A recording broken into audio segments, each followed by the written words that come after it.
Kyron Drones returning for his senior season, and Virginia Tech's going to look a little bit different this year. 13 of their starters are going to be from the transfer portal. Really not a bad transfer portal class overall, but it's going to be interesting to see how well they can mesh early on in the season. And I think that's going to be a big factor in their first game playing South Carolina in Atlanta. The Gamecocks have Lenora Sellers returning at quarterback and are going to be one of the top teams in the SEC and also in the country. South Carolina has a legit shot to make a push at the college football playoffs this season in a neutral site game to start off the year against a Virginia Tech team that, yes, they'll be good, but they're nowhere near the level of South Carolina. I think this is going to be a pretty easy win for the Gamecocks. So Virginia Tech's going to drop to 0-1. Well, the following week, they get to host Vandy, the Cinderella team from last year, returning Diego Pavia as the starting quarterback, Eli Stowers as his best weapon at tight end, what probably the best tight end in college football. But it's really going to come down to the other playmakers he has besides Eli Stowers and the defense. Offensively, those other playmakers, not super great or super well known players, but defensively, they're returning most of their starters from last year. And even though Vandy's defense might not have been that good, having so much returning production means you're going to be able to build on some of your successes from last season. So I think defensively, Vandy's going to be much improved. And I don't know if I can say the same for Virginia Tech because they've lost so many of their defensive stars from last season, particularly in the secondary. They lost people both to the transfer portal and to the NFL draft. And then their pass rush, I think, is going to be completely different after losing their sack leader from last year in Antoine Powell Ryland Jr., who had 16 sacks. Having to find someone to replace that amount of production with three transfer starters on the defensive line, I don't know if they'll be able to get it super quickly. I think Vandy is going to be able to walk out of Lane Stadium with a win, even though Virginia Tech has one of the best stadium atmospheres in the country. Yeah, I agree. I think that Vanderbilt is still going to be really solid this year, and they're probably just a better team than Virginia Tech. That's not to say Virginia Tech's bad. They should pick up two really easy wins in their next two games. Not a ton of teams have a 100% chance to win games.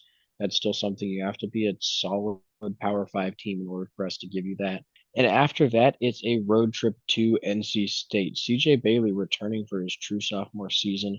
And I think he's going to be a really solid quarterback for the Wolfpack. They also have a decent amount of returning production elsewhere. And I think that they are going to be very competitive in the ACC.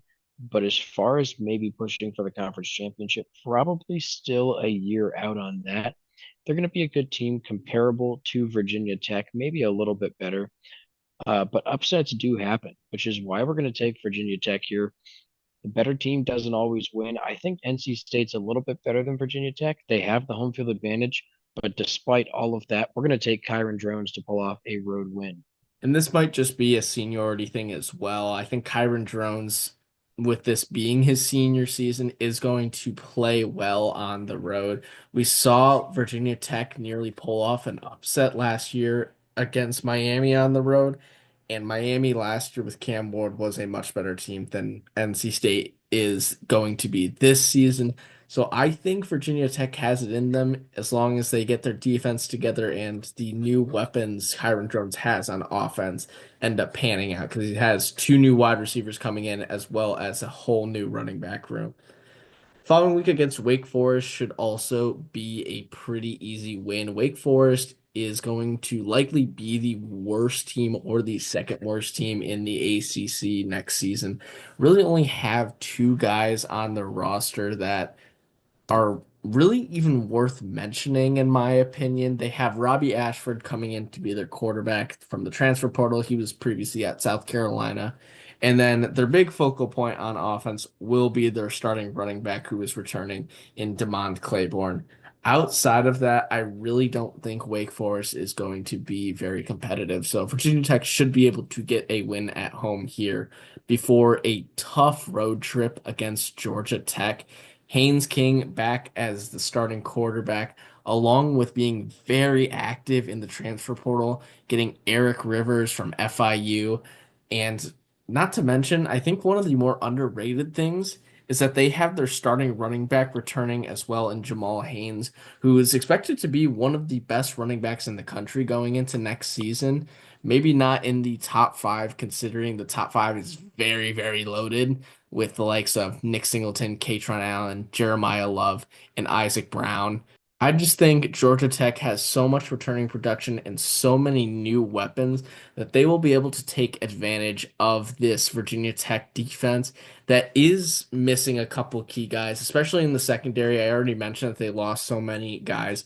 And yes, they got transfer portal acquisitions to fill those spots, but a lot of them are young, and especially on the road against Georgia Tech, who we think is going to be a sleeper pick to win the ACC next season. I don't think they will be able to compete. I think Haynes King outduels Kyron Drones here and drops the Hokies to 4-3. After the bye week, they're back at home to face Cal, who's making a long road trip. This one also going to be on a Friday night. Definitely an interesting atmosphere having Virginia Tech Stadium at night. I think that's going to be absolutely electric and make it very tough for Cal, who's going to have a young quarterback in his first starting season. Looks like it's going to be Devin Brown, the transfer from Ohio State. But transfers were actually the problem with Cal as they lost a ton of players during a issue with the booster club and funding early in the offseason. They couldn't get it sorted out before the portal window closed. So a ton of players left, and Cal is not looking good for this season. So I think that this is actually going to be a pretty easy win for the Hokies. The same cannot be said for next week's game against Louisville. Despite it being at home for the Hokies, Louisville is one of the teams that I think is a little bit underrated to be in contention for the ACC title. Yes, the likes of Clemson, Miami, and SMU were very dominant last season, but Louisville's been hanging around and has some pretty solid wins over some of those top teams, particularly beating Clemson on the road last year. And they have a lot of returning production as well. Like I mentioned before, Isaac Brown is back as their starting running back, one of the best running backs in the country. They do have to replace their starting quarterback, who was Tyler Shuff last year, and he's off to the NFL. They're bringing in Miller Moss from USC, who had his ups and downs, but definitely has the potential to be a solid replacement for Tyler Shuff. Really comes down to, can Isaac Brown handle the workload of being the primary focus on offense? And can this defense step up in some of these big games? I think Louisville will be up to the challenge and will get a win over Virginia Tech at Lane Stadium. Could be a potential trap game for the Cardinals because Virginia Tech has been tested to this point with Georgia Tech, South Carolina, and Vandy earlier on in the season. But I do think Louisville is overall the better team. And after that next bye week, pretty quick after the first one, they have a road trip to Florida State. And this is also going to be a pretty tough game. Thomas Castellanos transferring in from Boston College. He should be a big improvement over DJ Uiagalelei, who led Florida State to an abysmal 2-10 season last year. I think that the Seminoles are going to be right back at it this season. They should be able to push for a bowl game, maybe even a little bit better. The team is really looking solid. I think they did a good job building through the transfer portal. And Castellanos is a really solid option at quarterback. He got hurt early last season, but led Boston College to a win over Florida State back when people thought that they were actually good. Also competed in a game with Missouri, very close one there. I think he's going to be a really good quarterback for the Seminoles, especially with the weapons that they have. Squirrel White transferring in from Tennessee at wide receiver. Overall, I think that the Seminoles are just a little bit better than Virginia Tech. The fact that they have that home field advantage as well, which is very strong. We're going to go with the Noles here to drop Virginia Tech to 5-5. With a bowl game on the line, these last two games of the season starts off with hosting Miami. There might be some bad blood here, especially for Kyron Jones after the controversial fashion that last year's game ended in. Miami went out and got Carson Beck in the transfer portal to replace Cam Ward. While that is a bit of a downgrade, it's always going to be a downgrade when you're going from a quarterback who went first overall in the NFL draft to anyone else.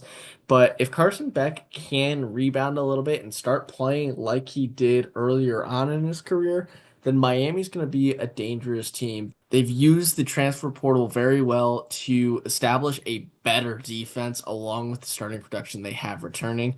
And even though they've lost a good amount of their offensive weapons, they have some young guys coming up through the program that they're very high on, and they've also used the transfer portal to get a couple other key guys to plug those holes.